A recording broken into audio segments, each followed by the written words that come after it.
Hi, I'm Srikanth Pregada. In this video, I explain what is spread operator in JavaScript and how to use spread operator in the context of arrays, objects, and also in the context of arguments for functions. So let's get started. Spread operator is going to spread either an array or even an object where we need to have multiple elements. The syntax of the spread operator when we use an array is like this. So you just need to give 3 dots followed by your array. So there your array will be spread. That means all the elements of the array are placed where we use spread operator. We'll see some examples. The same happens even with objects. And this is how you spread an object. All the properties of the object are spread wherever we give spread operator. But why do we do that? Why not we copy one array to another? Why we need to use spread operator in order to spread elements of an array? To understand that, let's see a small example. So here is my simple array of 3 elements, and I want to now make a copy of this. So one way to make a copy is we just say let nums2 is equal to nums, and then if I say console.log nums2, I get the same array. And then if I add one more element to nums like this, then this change is made not just to nums, it's also made to nums2. So if you go and print nums2, you will see the same change in both. So we are talking about pushing something into nums. Okay, let's print nums first. And then you can see your nums is containing these 4 elements, not just nums, even nums2 is having those 4 elements. But I don't want nums2 to be updated. I just want only nums to be updated. But it is updating not just nums but also nums2. But why is this happening? Well, the reason behind that is simple. This is your original array and your nums is pointing to that. Now, when you assign nums to nums2, you are not making a copy of your array. You are actually making a new variable referencing the same array. So we are just copying this to that. So the address that is in nums is copied to this. So nums and nums2, both of them are pointing to the same array like this. So any change you make to this is automatically reflected both in nums and nums2. But I don't want that. This is not what I want. So what we need to do is we need to use spread operator. So let's remove all this.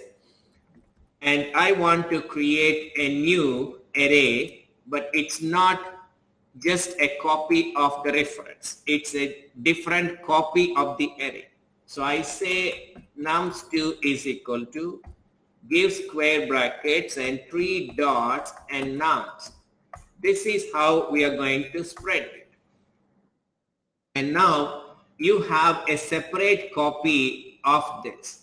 So you got a new array where the elements of nums are spread. Okay, then if you make a change to nums like before, if I push something like 40 into that, and if you try to print nums2, it's not affected by that. So nums is affected obviously, because if you try to print nums, you will see 40. But you're not going to see that in nums2. Why? It's because this is your original array 10, 20, 30, and your nums is pointing to it. And then when it comes to this operation, we are not making a copy of the reference. We are creating a new array and we are putting 10, 20, 30. So this is where we spread the elements of nums. And now that is referred by nums2. So it points to a completely different array. That's the reason why it is not going to influence this new array when you make changes to this. So when I try to push 40, that is just making a change here, and that is not affecting num2. This is spread in the context of array.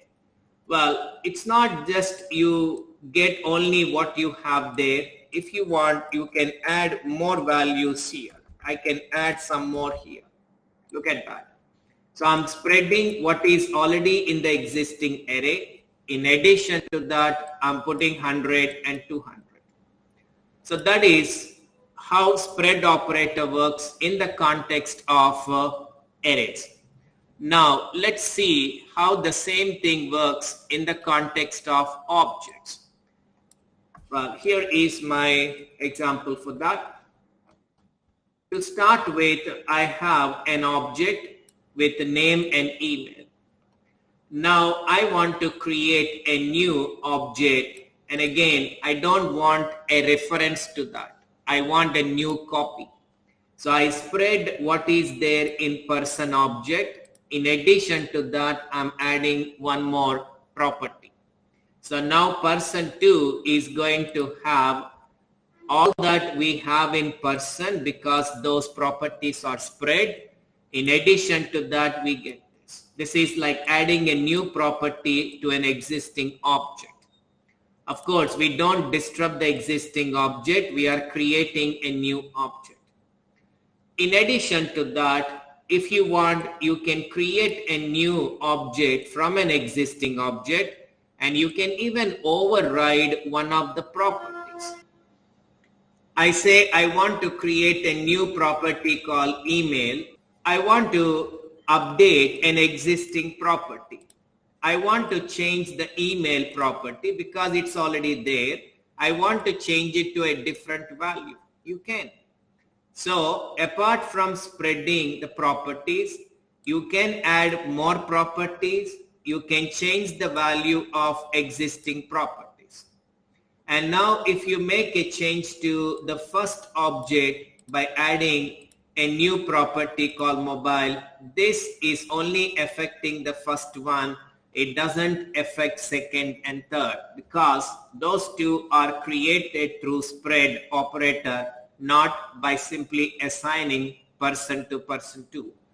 So this is how we can create a new object from an existing object, and you also have the ability to add more properties and update existing properties. So you can see here, if I print person, you're going to see 3 including mobile. And if you see the second one, person2 would have gender in addition to name and email. And person3 is where we are trying to modify email address. So we changed the existing email address to the new one. Like this, it is possible we create a new object from an existing object. Well, apart from these two, spread operators play interesting role even in the context of function parameters. Look at this. I have a function that takes 3 parameters. Now I have an array where I have 3 elements. Now it is possible for me spread that array and pass these 3 values as 3 parameters. So when 3 parameters are needed, when 3 elements are here, we are spreading this array. It's as if you are writing 10, 20, 30. As if you are passing these 3 values to these 3 parameters independently.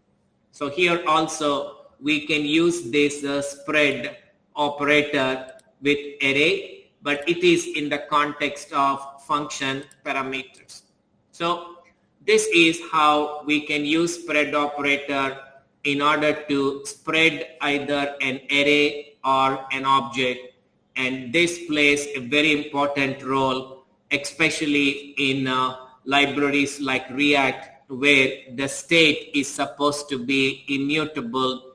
This plays a very important role. Well, I hope you understood something new.